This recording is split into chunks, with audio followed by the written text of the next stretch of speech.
Hello मैत्रिणींनो, SW fashion डिझायनरमध्ये तुमचं पुन्हा एकदा स्वागत आहे. तर मी आज तुम्हाला ब्लाऊजची मापे कशी घ्यायची ते आज दाखवणार आहे. तर आता ब्लाऊज कटिंग करण्यासाठी आपण जे मापे टाकतो तर ते एकदम सोप्या पद्धतीने मापे कशी घ्यायची आणि त्यात किती शिलाई मार्जिन ॲड करायची हे तुम्हाला मी आज सांगणार आहे. आणि मापे कशी घ्यायची जुन्या ब्लाऊजची हे सुद्धा दाखवणार आहे. तर परफेक्ट मापे घेऊन पुन्हा परफेक्ट कटिंग आपल्याला करता यावी त्यासाठी मापे परफेक्ट कशी घ्यायची ते दाखवणार आहे. तर इथं 36 साईजचा ब्लाऊज घेतलेला आहे. तर त्याची उंची, रुंदी, बाहीची लांबी, कटोरी वगैरे सर्व मापे कशी घ्यायची हे तुम्हाला मी आज इथे दाखवणार आहे. तर आपण मापाचा ब्लाऊज असा घेतलेला असतो कटिंगसाठी. तर तेव्हा सुरुवातीला आपण काय करायचं तर उंची मोजायची. तर आधी पुढची उंची मोजायची आपण. तर अशा प्रकारे शोल्डरपासून टेप धरायचा आणि खाली ब्लाऊज थोडासा ओढून धरायचा, जास्त नाही थोडासा ओढून धरायचा आणि पाहायचं किती भरते. तर समजा आपण जर कटोरीच्या साईडला जर असा ब्लाऊज ओढला तर आपली उंची खूप जास्त भरते, कारण कटोरी ओढला जातो जास्त, तर 1-1.5 इंच उंची जास्त भरते. त्यामुळे एका साईडला थोडासा टेप धरायचा म्हणजे ब्लाऊजची उंची बरोबर समजते. तर ह्या ब्लाऊजची उंची इथं भरलेली आहे 13.25 इंच आणि त्यात आपण शिलाई मार्जिन 1 इंच ॲड करायचा. 1 इंच शिलाई मार्जिनसाठी लागतो. तर ही झाली पुढची उंची. आता पाठीमागची उंची पहा. पाठीमागून ब्लाऊज धरायचा आणि शोल्डरच्या मधोमध टेप धरायचा आणि खाली ब्लाऊज थोडासा हातात धरायचा.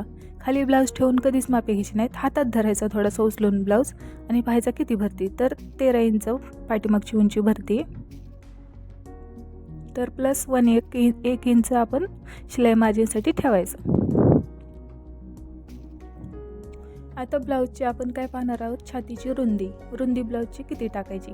तर इथं काखेपासून आपण हुकाच्या पट्टीपर्यंत अशी रुंदी मोजायची. तर 9 इंच रुंदी भरते आणि शिलाई मार्जिनसाठी तुम्ही 1.5 इंच किंवा 2 इंच ठेवू शकता. तर इथं मी 2 इंच ठेवलेलं आहे शिलाई मार्जिनसाठी, फिटिंगसाठी. तर 9 आणि 2 11 इंच असं टाकलेलं आहे. तर आता इथं शोल्डरचं माप पहा. शोल्डर शक्यतो 2.25 किंवा 2.5 शोल्डर असतं. तर आपण शिलाई आणि 2.5 इंचाचं असं 5.5 इंच शोल्डर आपण टाकायचं, म्हणजे बरोबर गळा पण व्यवस्थित बसतो आणि शोल्डर पण व्यवस्थित राहतं. तर अशा प्रकारे 5.5 इंच ठेवायचा. आता कंबरेची रुंदी पाहूया आपण. तर इथं कंबर अशा पद्धतीने मोजायचं. तर 8 इंच कंबर भरत आहे आणि शिलाई मार्जिन 2 इंच ठेवायची आहे. आणि पाठीसाठी म्हटलं तर आपण 1 इंच आणखीन ॲड करायचं, कारण पाठीला आपल्याला टक्स मारायचे असतात, त्यामुळे 1 इंच जास्त धरायचं असतं. तर आता आपण मुंडा पाहूया. बाहीचा मुंडा अशा पद्धतीने टेप लावायचा आणि पाहायचं किती इंच भरतोय. तर 5.5 इंच इथं मुंडा भरत आहे. तर आपण 5.5 लिहून घ्यायचा आहे, तेवढा मुंडा टाकून घ्यायचा. 5.5 इंचाचा मुंडा टाकायचा. त्यानंतर आता कटोरी पहा. असं ब्लाऊज वरूनच धरायचा आणि हुकाच्या पट्टीपर्यंत कटोरी किती भरतोय पाहायचा. 5.5 इंच भरत आहे कटोरीसुद्धा 5.5 इंच टाकून घ्यायचा असतो आधी, नंतर तो वाढवायचा असतो. तर बाहीची लांबी आता पहा किती भरते. अशा पद्धतीने बाहीसुद्धा मोजून घ्यायची. तर 5.25 इंच बाही भरत आहे.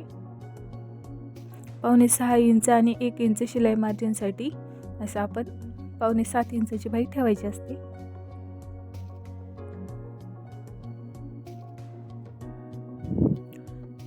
तर त्यानंतर बाहीची रुंदी पहा. अशा पद्धतीने मोजायची. पाठीमागच्या साईडला थोडासा टेप तिरका धरायचा आणि बाहीचं दंड घेर पहा 5.5 इंच भरतो. तर बाहीची रुंदी आपण किती इथं ठेवली आहे, 3 प्लस 2 इंच शिलाई मार्जिन अशी 9 इंच ठेवलेली आहे. तर यानंतर आता क्रॉसपट्टी पहा कितीची आहे, 3 ची आहे आणि पाठीमागच्या साईडला 2.5 क्रॉसपट्टी भरते. तर 3 आणि 2.5 आहे. तर आपण 1 इंच शिलाई मार्जिनसाठी जास्त ठेवायची असते क्रॉसपट्टी आणि क्रॉसपट्टीची तशा पद्धतीने कटिंग करायची असते, कारण 1 इंच शिलाई मार्जिनसाठी लागतोच. वर 1/2 इंच आणि खालच्या साईडने 1/2 इंच. यानंतर आता गळा पहा. पुढचा गळा अशा पद्धतीने टेप ठेवायचा आणि पाहायचं किती गळा भरतोय. तर 5.5 इंचचा गळा भरतो इथे.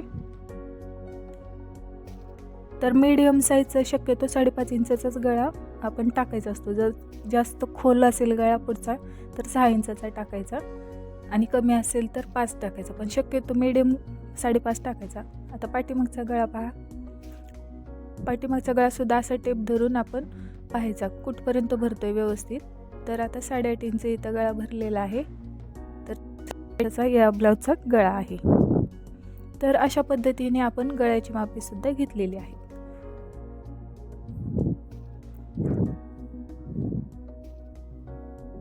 तर पहा, ब्लाऊजची ही सगळे मापे झालेली आहेत. तर तुम्ही अशा पद्धतीने जर एकदा मापे लिहून घेतली तर ही सर्व मापे झालेली आहेत कटिंगसाठी. तर अशा पद्धतीने मापे घेतली तर तुमची कटिंग अजिबात चुकणार नाही. व्यवस्थित तुमची कटिंग तुम्ही करू शकता. तर ही एकदम सोपी पद्धत आहे मापे घेण्याची. तर माझ्या पद्धतीने तुम्ही अशा प्रकारे मापे घेऊन पहा, तर तुमचं ब्लाऊज कटिंग अजिबात चुकणार नाही आणि ब्लाऊजसुद्धा व्यवस्थित बसेल. तर हा अतिशय सोप्या भाषेतला व्हिडिओ तुम्हाला जर आवडला असेल तर व्हिडिओला लाईक करा आणि चॅनलला सबस्क्राईब करा.